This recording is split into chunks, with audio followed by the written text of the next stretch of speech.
Hey, Larken Rose here. Never ceases to amaze me how much emotionalistic mush outranks the most basic logic when it comes to political discourse. I'll use the example here of gun registration. Whenever there's a crime or a mass shooting or something, there's always people out there push. We need reasonable measures and reasonable restrictions. At least registration. At least require registration. It'll take the most basic logic in the world and all of about 2 minutes to show why that is just utterly stupid. Why the people promoting that are either amazingly dense or are lying intentionally. And I would put it to the voters who support it to just be dense, and the politicians pushing it to be total liars and crooks. Here's why. First of all, what does gun registration mean? It means the people in power have a list of people and the guns that they've registered. So you have a gun with a serial number and you can look it up and say, oh, Bob owns that particular rifle, whatever it is. That's all gun registration does. It gives them a list of owners and firearms that have been registered. Of course, it doesn't give them a list of firearms that are purchased illegally and not registered. It only gives them a list of registered firearms. Okay, so let's say we have that. Oh, goody, now we're all safer and it's for the children and yada, yada, yada. What good did that do? And oddly, I don't even hear, Second Amendment advocates pointing this out. It's so basic and so obvious, and I don't even hear it from them. Okay, so we have gun registration. What good did it do? Let's consider a scenario. A guy takes a gun, and he goes to a liquor store, and he holds up the place, and he steals the money. Maybe he even shoots the owner and runs away. But luckily, he did it with a registered firearm. Guess what? It doesn't do any good. Because when the investigators get there, there's a dead guy with some bullets in him. They don't know what gun was used. Sometimes in a traffic accident, somebody will say, oh, I got the license plate number of the car driving away. Nobody at any shooting has ever said, oh, I got the serial number off the gun that the criminal was holding. Nobody has ever done that. Which means in this scenario, gun registration is absolutely useless in the investigation. And to those who watch too much of Hollywood's version of investigation, you can't look at a bullet and magically analyze it and know what gun it came from. To do the bullet analysis to see if they match, you have to have the gun and shoot another bullet out of it to see if the grooves the barrel leaves match. You have to have the gun.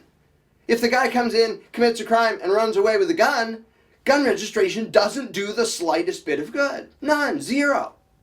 Scenario number 2, the mass shootings, because that's when you hear about, we need gun registration to stop these mass shootings. Think about these things for a minute, people. How would that help?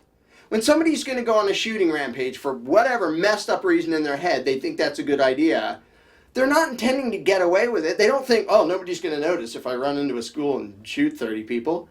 They know they're going to get noticed. They know they're going to get caught. Most of them plan on dying and either kill themselves or do suicide by cop or die in a hail of gunfire. So that happens. Well, luckily, the gun was registered so that we can go and find the dead guy who just had a shootout and now he's dead, and the gun lying next to him. We can look up the gun and see that it was his. What good did that do? You couldn't figure out he was the shooter by the fact that he was standing there shooting people? You had to go look at the list and say, yep, that's his gun. Of what use is that information after he's done it? And it's not a deterrent factor because he didn't intend to get away with it. He intended to die, and he did. So the fact that after the fact you can look it up and say, oh, well, yeah, that was his gun. Whoopee-do. Way to go, Sherlock. In what way did that help anything?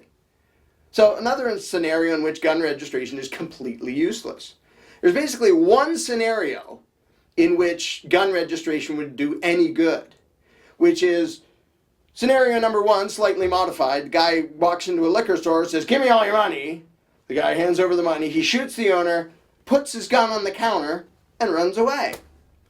And the investigators show up and say, oh, he was nice enough to leave us his gun, and he was nice enough to register it ahead of time, buy it legally and register it, and tell us he had it, and then commit a crime and leave his gun there. Now, this would also apply if he drops it, or in one way or another, leaves the gun behind.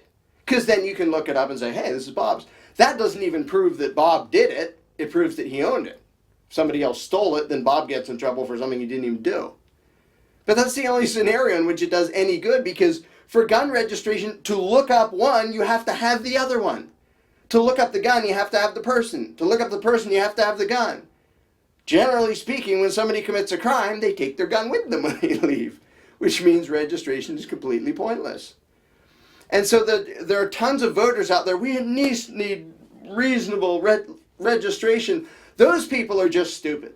They just haven't thought it out enough to realize that wouldn't do the slightest bit of good. In the vast majority of crimes, it would do absolutely nothing, even if you had every firearm registered. The politicians aren't dumb enough to think it's going to reduce crime, which means they're just liars and crooks. So why do they want it so bad? They easily understand this basic logic, which shows that this is not going to help investigate or prevent crimes. So why do they want it? Well, there's another thing lists are good for, is if you want to take people's guns, as we're now seeing in Connecticut. That's why they want it. Oh, come on, it's extreme to think that they want gun registration so they know who has guns so they can come and take them. No, it's profoundly idiotic to think they want it for any other reason, because it doesn't serve any other purpose. Except on the rare occasion that some criminal is dumb enough to commit a crime and leave his gun there. Register the gun, commit a crime, leave the gun there and run and go home where they can find him by looking him up in the gun registration lists. So it's so sad, and I don't even hear this discussion even from Second Amendment advocates. You know, every once in a while you'll get bits and pieces of it, but mostly it's like, this will reduce crime. No, it'll increase crime. And nobody ever points out, it just logically, it is completely impossible for gun registration to have any positive effect in the vast majority of crimes, including 100% of shooting sprees. Because after the fact, finding out that the guy who did a shooting spree owns the gun lying next to him doesn't do any good. Whoopie-doo. Well, now we're not going to sell him another gun. Doesn't really matter now. It's a little too late. So it's sad that you get these massive national debates which skip, it only takes 2 minutes of thinking about to realize, wait, that logically cannot possibly help in the vast majority of crimes. And yet this emotionalistic garbage has well-intentioned people out there. At least we need a database and blah, and they just don't think it through. So, and that's just one example of a whole bunch of how the fear-mongering and the control freak attempts to grab more power and restrict liberty. People just, they get emotional when something really horrible happens. We have to do something for the children. Okay, if you're going to do something for the children, can you take a time out for 1 minute? See if you can get your brain working long enough to realize that when the politicians say, we have to do something, always they mean, give us more power and you get less freedom. Always. When they say we have to do something, that is absolutely always what they mean. And most of the time, it takes about 8 seconds of thought to realize that won't actually solve the problem. It'll just make a new, even worse problem.